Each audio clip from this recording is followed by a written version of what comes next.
People, a new year can be a time for resetting and reevaluating. If your professional life could use a tune-up, our next guest has some tips for you.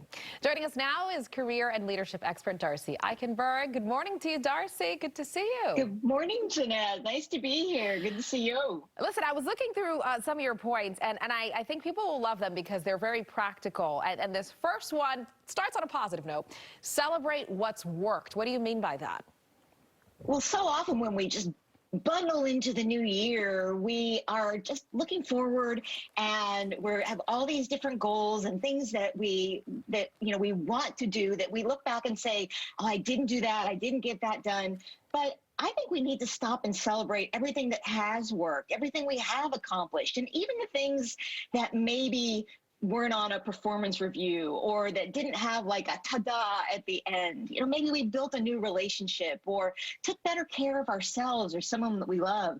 I think that before we really set plans for the future, we've got to really recognize and celebrate what's happened well in our past. Yeah, I love that. I think oftentimes we don't give ourselves enough credit. So making a conscious point of doing that is great.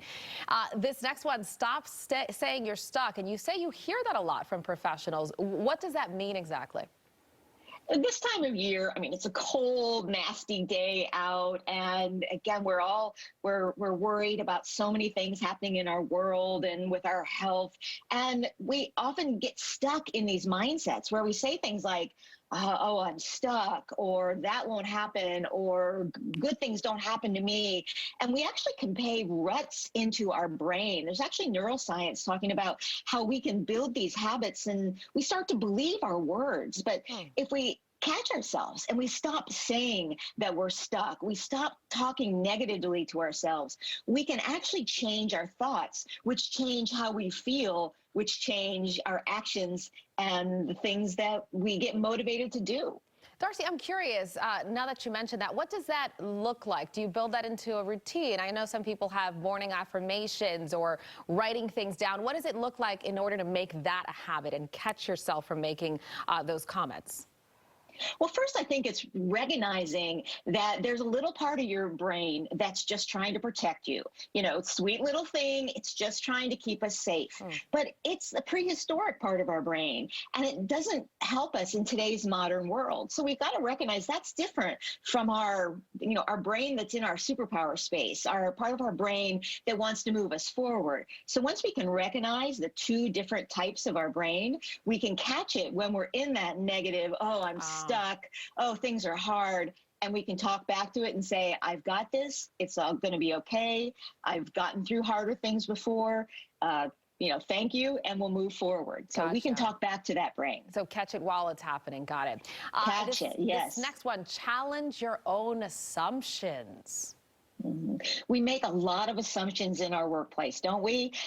We make assumptions that, oh, that promotion won't happen here, or I won't have more growth here until my manager leaves. But the truth is, our work is changing every single day.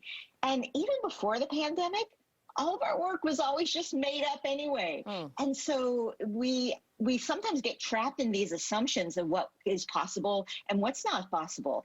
And what I'm having a lot of conversation with people right now about thinking things differently and asking for what they need and challenging those assumptions, because we can create more than we ever gave ourselves credit for if only we just let the assumptions go of what's happened in the past. Absolutely. In the last 30 seconds here, the last 2 points, I want to make sure to get to them. Invest in your growth, and you mean that literally too, and then find your boundaries.